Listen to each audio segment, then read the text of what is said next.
नमस्कार, स्वागत है आपका इस बुलेटिन में। मैं हूं जमशेद खान। बुलेटिन शुरुआत करते हैं एक बड़ी खबर से जो इंदौर से है, जहां पर व्यापम फर्जीवाड़ा मामले में आरोपी पंकज त्रिवेदी को लेकर एसटीएफ प्रवर्तन निदेशालय पहुंची है।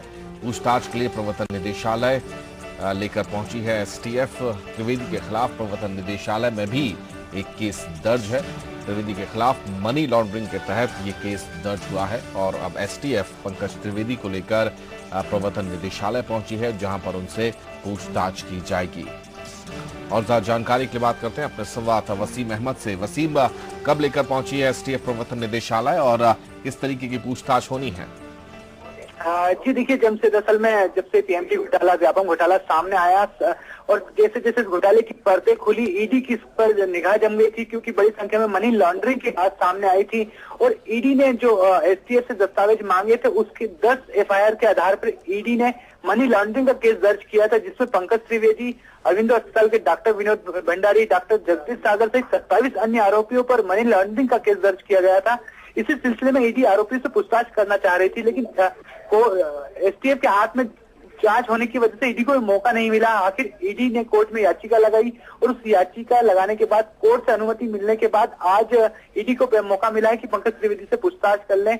इसीलिए एसटीएफ भोपाल का जिला जेल प्रशासन और साथ ही अन्य पुलिस अधिकारी पंकज त्रिवेदी को लेकर पहुंचे हैं इंदौर, और यहाँ पर जो पूछताछ हो रही है, दरअसल ये पूछताछ मनी लॉन्ड्रिंग के संबंध में है और ईडी का ऐसा मानना है कि करीब 500 करोड़ का घोटाला है और इससे जो जांच है, इसमें सबसे महत्वपूर्ण जानकारी जो हासिल करना चाहेगी ईडी वो यह है कि आखिर ये जो ब्लैक मनी है ये कहाँ से आई थी और ये पैसा सारा कहाँ खर्चा हुआ।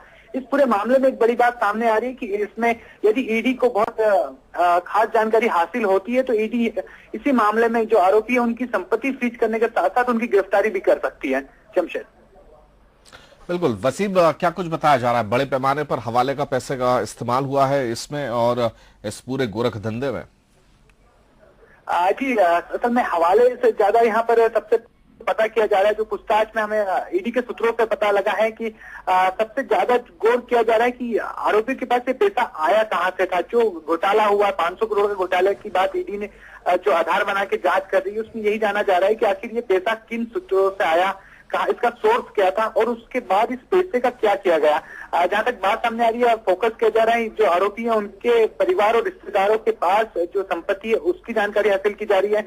खुद आरोपी के पास जो संपत्ति है वो कैसे बनी, उसमें यही पूरा मामला संपत्ति का पता लगाया जा रहा है। इसका बेसिक जो मूल जांच का विषय वो यही है कि इसमें काले धन का इस्तेमाल हुआ है, तो आखिर इस धन के पीछे कौन था। बताया जा रहा है कि शायद इसके बाद कुछ नेता और अधिकारियों के नाम भी सामने आ सकते हैं। बिल्कुल। वसीम, अभी जो है वो पंकज त्रिवेदी को अकेले लेकर पहुंचे हैं या फिर जो आपने जैसे बताया था विनोद भंडारी के ऊपर भी ईडी ने मामला दर्ज किया है, उनको भी लेकर जो है एसटीएफ पहुंची है?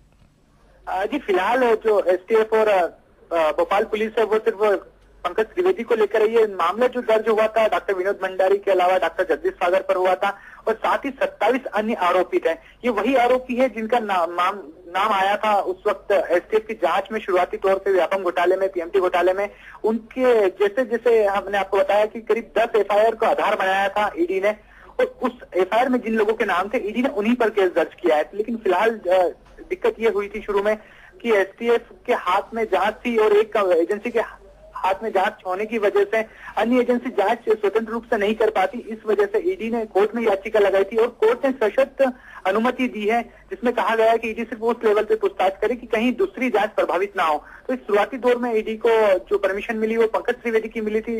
बताया जा रहा है कि उसी याचिका के आधार पर जल्दी अन्य आरोपियों के लिए भी परमिशन मिल सकती है। इसके लिए ईडी को लगातार जो भोपाल जेल है, जेल प्रशासन है, उससे पत्र व्यवहार करना पड़ा था। काफी पत्र भेजे गए, तब जाकर आज पंकज त्रिवेदी से मिलने का, पूछताछ करने का मौका मिला है।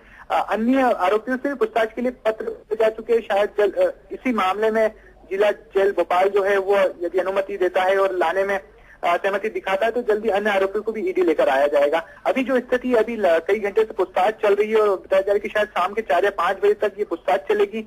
अंदर एसटीएफ के अधिकारी भी बैठे हैं, ईडी के जो अधिकारी है स्थानीय वो भी पूछताछ कर रहे हैं और सारी पूछताछ जो है वो काले धन और संपत्ति को लेकर की जा रही है। बहुत शुक्रिया आपका वसीम, आपसे ताजा अपडेट लेते रहेंगे। वसीम अहमद हमारे संवाददाता बता रहे हैं पंकज त्रिवेदी को लेकर आज भोपाल पुलिस और एसटीएफ इंदौर पहुंची है। ईडी के कार्यालय में, ईडी के ऑफिस में यानी प्रवर्तन निदेशालय ऑफिस में पूछताछ चल रही है और खासतौर पर याचिका लगाकर अनुमति मांगी गई थी। प्रवर्तन निदेशालय ने 500 करोड़ से ज्यादा का गोरखधंधा उजागर हुआ था, मनी लॉन्ड्रिंग उजागर हुई थी और ये माना जा रहा है कि बड़े पैमाने पर मनी लॉन्ड्रिंग हुई है। उसी के पूछताछ के चलते आज पंकज त्रिवेदी को प्रवर्तन निदेशालय बुलाया गया है।